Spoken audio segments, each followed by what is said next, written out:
ഞങ്ങൾ വിവാഹം കഴിഞ്ഞിട്ട് 20 വർഷമായി. ഞങ്ങൾക്ക് കുഞ്ഞുങ്ങളില്ലായിരുന്നു. ഞാൻ 9 months കംപ്ലീറ്റ് ചെയ്ത് ഒരു ആൺകുഞ്ഞിനെ പ്രസവിച്ചു. പക്ഷേ മരിച്ചാണ് പ്രസവിച്ചത്.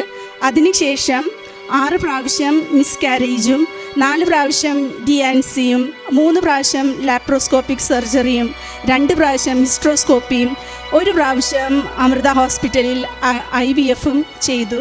പക്ഷേ റിസൾട്ടെല്ലാം 0 ആയിരുന്നു. ഞങ്ങൾ ഒരുപാട് ട്രീറ്റ്മെൻറ്റിന് പോയി.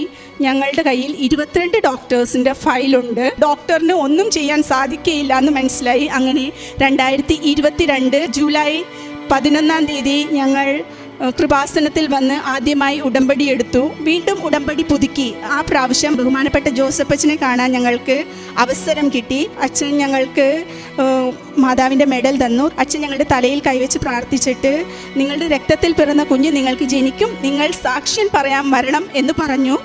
അത് ഞങ്ങൾ പൂർണ്ണമായിട്ട് അപ്പോൾ തന്നെ വിശ്വസിച്ചു. ആ പ്രാവശ്യം ഞാൻ തിരിച്ച് ഗുജറാത്തിന് പോയപ്പോൾ ഞാൻ ഒരു ജ്ഞാനസ്നാന വലിയ തിരി വാങ്ങിച്ചുകൊണ്ട് പോയി. ഞാൻ എൻ്റെ അലമാരി തുറന്ന് കാണുന്ന സ്ഥലത്ത് തന്നെ ആ തിരി വെച്ചിട്ട് ഞാൻ എല്ലാ ദിവസവും കൃപാസനം മാതാവിനോട് ചോദിക്കുമായിരുന്നു, മാതാവേ, എന്നാണ് ഞാൻ ഈ തിരിയുമായി പള്ളിയിൽ കയറുന്നത്? എന്നാണ് ഞങ്ങൾക്ക് ഈ സന്തോഷം തരുന്നത്? ഞങ്ങൾ എത്ര നാൾ കാത്തിരുത്തും കുഞ്ഞിനെ മുഖം കാണാൻ? ഞങ്ങൾക്ക് അനുഗ്രഹം തന്നമേ എന്നൊക്കെ ഞാൻ മാതാവിനോട് പ്രത്യേകം പ്രാർത്ഥിക്കുമായിരുന്നു. കുറച്ച് ദിവസങ്ങൾ കഴിഞ്ഞപ്പോൾ എനിക്കൊരു സ്വപ്നമുണ്ടായി. ആ സ്വപ്നത്തിൽ ഞാൻ കൃപാസനം മാതാവിനെ കണ്ടു. മാതാവിൻ്റെ അടുത്ത് ഒത്തിരി കുഞ്ഞുങ്ങൾ, അതിലൊരു ചോര കുഞ്ഞിനെ മാതാവിൻ്റെ കയ്യിലോട്ട് നീട്ടുന്നു. 11 months കഴിഞ്ഞ് ഞാൻ കൺസീവായി.